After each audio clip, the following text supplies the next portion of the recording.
నమస్తే. నేను మీ అశ్విని కుమార్.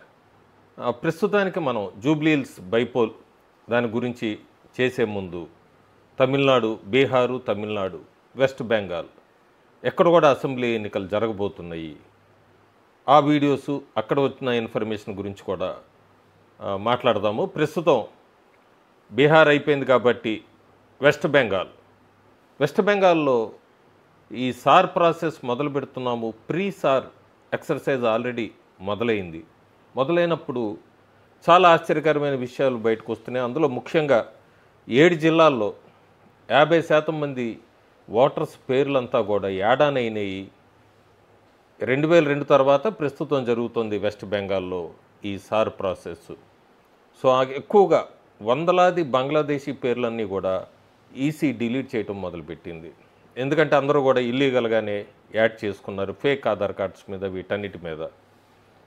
ఇది కనిపెట్టింది వెస్ట్ బెంగాల్ ముఖ్యమంత్రి మమతా బెనర్జీ లేదా TMC party.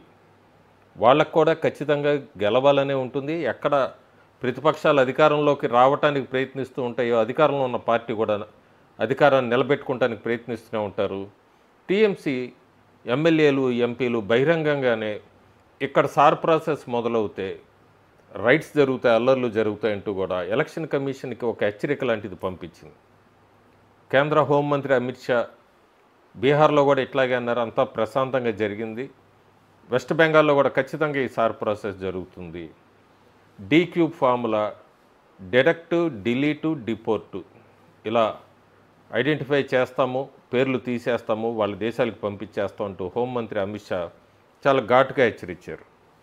So sir process ఖచ్చితంగా జరగబోతోంది వెస్ట్ బెంగాల్లో. 2026లో అసెంబ్లీ ఎన్నికలు కూడా రాబోతున్నాయి. ఈ సార్ ప్రాసెస్ గురించి ఎందుకింత కంగారు పడుతున్నారు? లేదు వెస్ట్ బెంగాల్లో ఏమైనా మార్పులు మొదలైనయ్యా? మమతా బెనర్జీయే కాకుండా టీఎంసీ కూడా ఎందుకింత కంగారు పడుతోంది? దీనికి చాలా కారణాలు ఉన్నాయి. అందులో ముఖ్యంగా టీఎంసీ బీజేపీ ఎట్లా సర్వేలు చేయించుకుంటూ ఉంటుందో టీఎంసీ కూడా ఒక ఇంటర్నల్ సర్వే చేయించుకుంది. చాలా ఆశ్చర్యకరమైన ఫలితాలు. రిజల్ట్స్ అన్నీ కూడా టీఎంసీ ఇంటర్నల్ సర్వేదంతా కూడా సోషల్ మీడియాలో టీఎంసీకి సంబంధించిన ఒక వ్యక్తే దాని రిజల్ట్స్ రిలీజ్ చేసి ఎట్లా బీజేపీకి కౌంటర్ ఇవ్వాలి అవన్నీ కూడా వాళ్ళు ఆ డిస్కషన్స్. బట్ ఈ లెంతీ వీడియో అవుతుంది కాబట్టి ప్రస్తుతం అక్టోబర్ నాటికి వెస్ట్ బెంగాల్లో ఇప్పటికిప్పుడు ఎన్నికలు జరిగితే ఎవరు గెలవచ్చు, ఏ పార్టీకి ఎక్కువ అవకాశాలు ఉన్నాయి?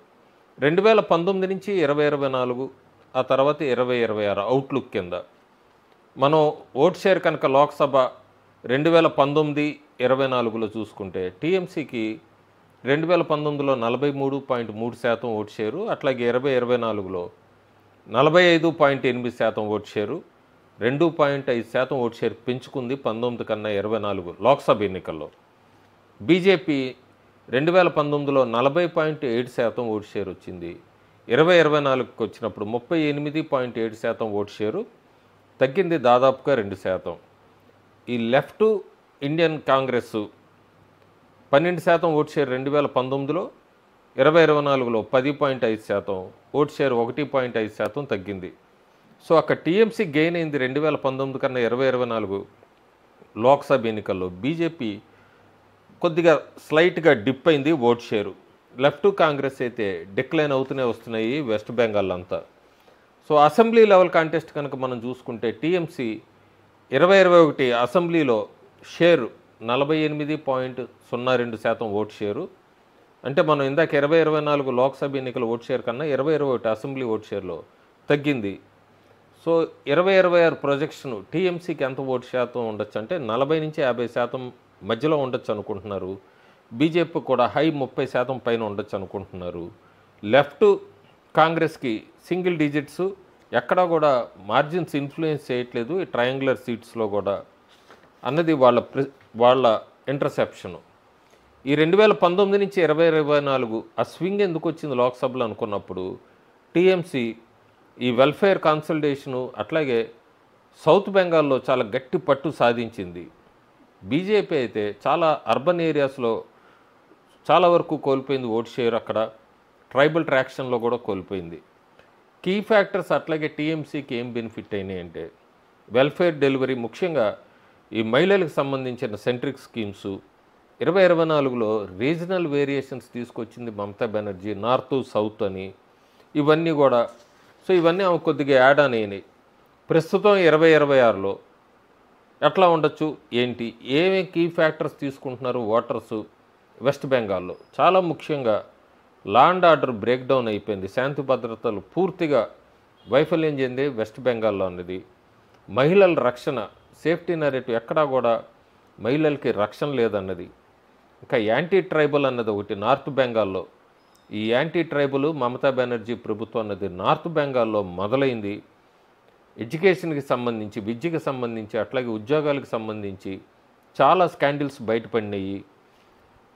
వెస్ట్ బెంగాల్ ప్రజలంతా కూడా బెంగాల్లో తాలిబాన్ కల్చర్లు, యూత్ని బిట్రే చేసింది, మోసం చేసింది మమతా బెనర్జీ. 2024 అప్పుడు చాలా చెప్పింది, ఏమీ చేయలేదన్నది యూత్లో బాగా నాటుకుపోయింది. సో ఇదంతా కూడా యాంటీ ఇన్కంబెన్సీ చూపిస్తోంది మమతా బెనర్జీకి. 2026 అసెంబ్లీ ప్రొజెక్షన్స్ ఎట్లా ఉండొచ్చు? అక్టోబర్ 2025 ప్రకారం ఎవరు ఎన్ని సీట్లు గెలుచుకోవచ్చు? ఇప్పటికిప్పుడు ఎన్నికలు జరిగితే టీఎంసీ 155 నుంచి 170 స్థానాలు గెలుచుకోవచ్చు, 48 నుంచి 50% మధ్య ఓట్ షేర్.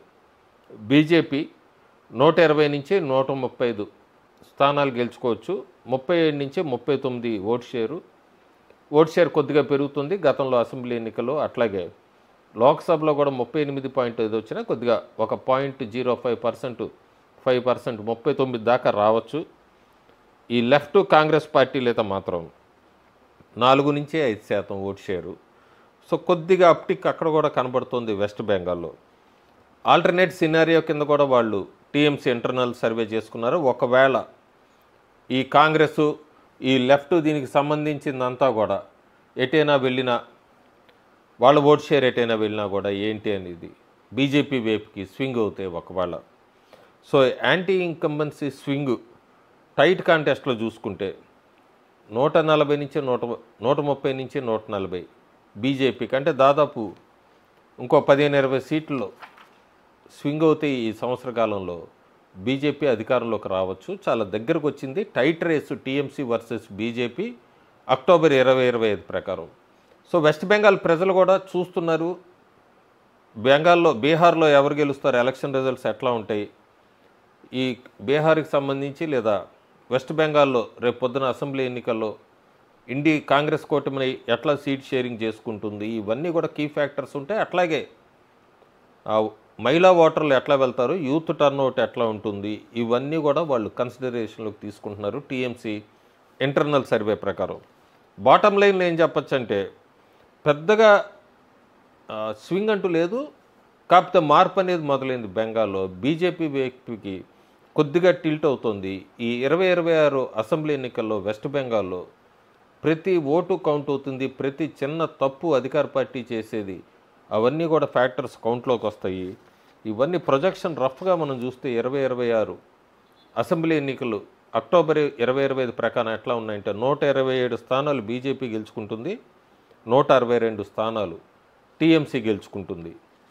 సో చాలా మార్పు ఉంది. అయితే ఇది ఎంతవరకు 2021లో కూడా ఇట్లాగే బీజేపీ గెలుస్తోంది అంటూ కూడా చాలా సర్వేలు, అక్కడ గ్రౌండ్లో మొమెంటం కూడా ఫాస్ట్గా చాలా బాగా కనబడింది. ఎన్నికల సమయం అప్పుడు మాత్రం మహిళలకు ఇచ్చే వెల్ఫేర్ స్కీమ్స్ ఇట్లాంటి వాటి వలన స్వింగ్ అయింది. మమతా బెనర్జీ సెంటిమెంట్గా వీల్ చైర్లో తను క్యాంపెయిన్ చేయటం ఇవన్నీ వర్కౌట్ అయింది. కానీ ఈసారి మాత్రం ఈ ఫ్యాక్టర్స్ పెద్దగా కౌంట్ అయ్యేట్టు కనబట్టలేదు.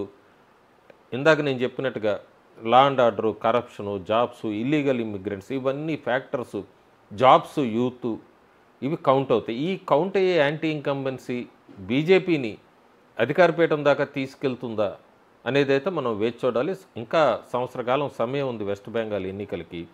అక్టోబర్ 2025కి మాత్రం బీజేపీలో కొద్దిగా స్వింగ్ కనబడుతుంది, పాజిటివ్ ట్రెండ్ కనబడుతుంది బెంగాల్లో. Thank you.